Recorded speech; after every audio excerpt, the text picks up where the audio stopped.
Welcome to Conspiracist. Glad to be here. Today we're looking into a pretty intense topic you sent over materials on the Pizzagate scandal. That's right. Specifically, the idea, the hypothesis, that there might have been some kind of government effort to conceal evidence related to it. Mm-hmm.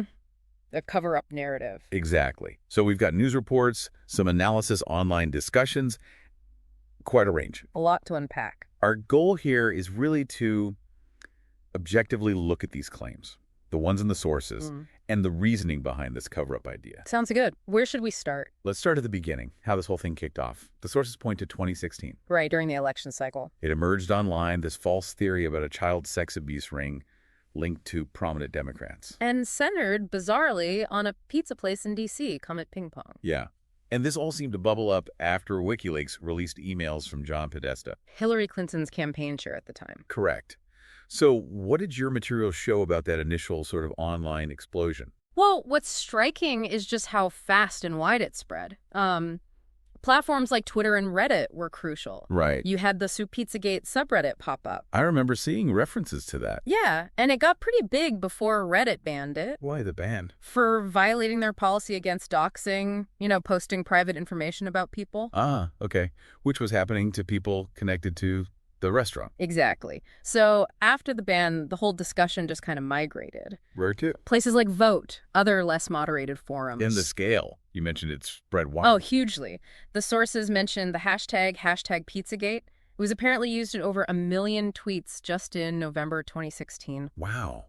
1 million. That's significant reach. It really shows the power of social media to amplify these things almost instantly. Definitely. So let's talk about the evidence that believers and those who suspect a cover-up point to. Okay. The sources often describe it as, loosely connected bits of information. Mm-hmm. There's often this idea that you have to dig deeper, connect the dots yourself. Right. And a lot of it seems to revolve around interpreting those Podesta emails. Yes, the coded language argument. Like common words, hype dogs, waitress, things like that. Being interpreted as code for something awful. Child abuse, trafficking. But the sources also suggest that if you actually read the email chains, the context usually points to something completely mundane, like ordering food or scheduling. So it requires taking things out of context. Pretty much. Yeah. Or applying a predetermined meaning onto ambiguous phrases. That's a common feature in this kind of thinking. What else came up as evidence? There was this Cheesy Bay theory. Cheesy Bay. Yeah, something about a concrete pad in Hawaii with lots of Wi-Fi signal. Okay. How does that connect? Well, the connection to Comet Ping Pong was, let's say, tenuous. It was woven into the narrative online. Right. And then there was the scrutiny of Instagram accounts. Oh, definitely. Accounts linked to the restaurant owner, the restaurant itself. What were they looking at? Images, photos of children, artwork displayed in the restaurant. And interpreting those as suspicious. Yes, interpreting them through the lens of the conspiracy. Seeing sinister meanings where arguably there weren't any. And then those accounts were closed, the subreddit was banned. Which, for believers, looked like confirmation. Like, see, they're hiding something. But the other perspective, highlighted in the sources too, is that these actions were responses to harassment. Exactly. Responses to the doxing, the threats, the real-world pressure building on these people. It's hard to untangle motive there. It is. And that brings us to the real-world impact, which was significant and dangerous. Tragically so. The owner, James Alfantis, his staff, they faced intense harassment threats. Because of these completely unfounded online theories. Yeah, and it culminated in that incident in December 2016. The man who drove up from North Carolina. Edgar Madison Welch. He drove to D.C. armed with an assault rifle. Believing he needed to rescue children. That's what he apparently told police. That he was there to self-investigate and rescue these fictitious victims.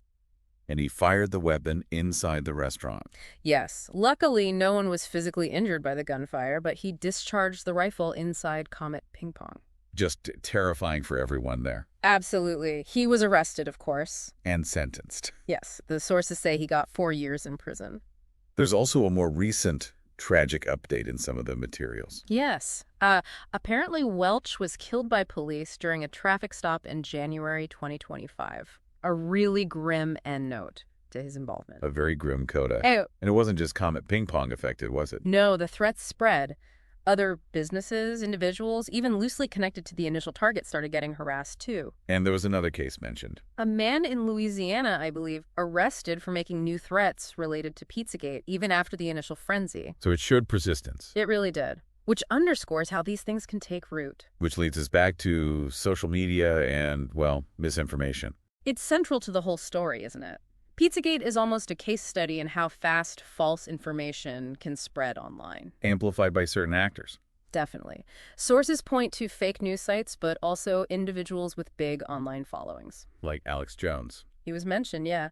InfoWars played a role in pushing the narrative. And there was an international angle, too.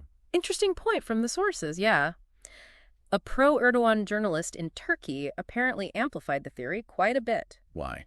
The suggestion in some materials was it might have been a tactic to distract from a domestic child abuse scandal in Turkey at the time. Wow. So potentially using it for political deflection.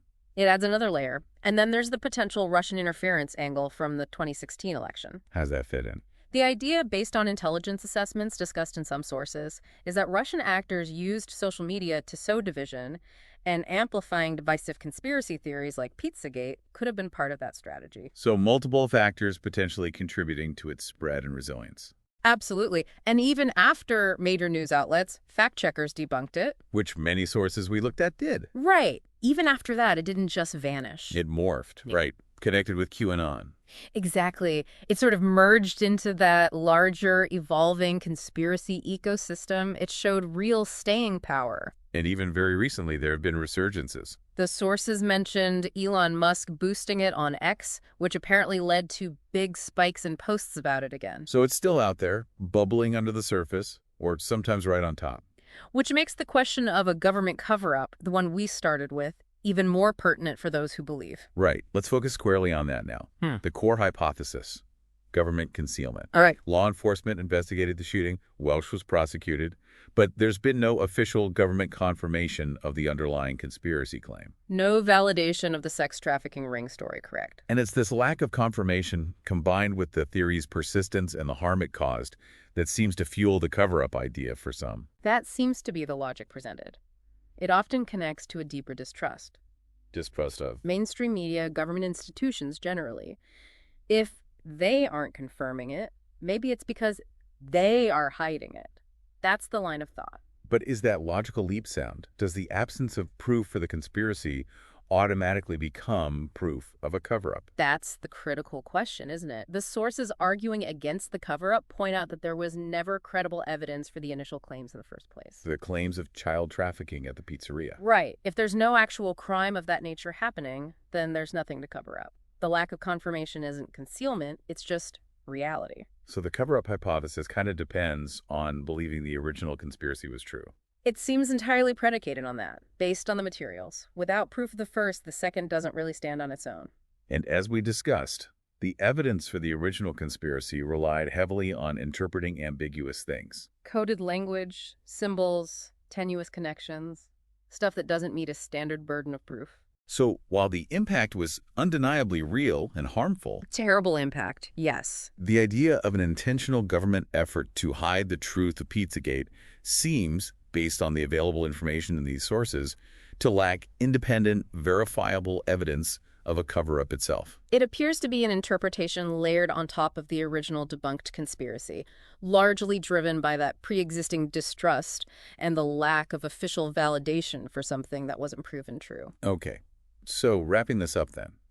We've gone through the origins, the way Pizzagate spread online in 2016. The nature of the so-called evidence, the coded language, the Instagram photos. Very real and dangerous consequences, like the Welch incident and the widespread harassment. And the role of social media, misinformation, amplification by certain figures, even potential international factors. And focusing on that central hypothesis, the government cover-up. Our look at the materials suggests Pizzagate had a major damaging impact, clearly fueled by online dynamics and institutional distrust. But the specific idea of an intentional government concealment Seems to remain a hypothesis built more on the absence of official confirmation for the original conspiracy rather than on any concrete evidence proving a cover-up actually occurred.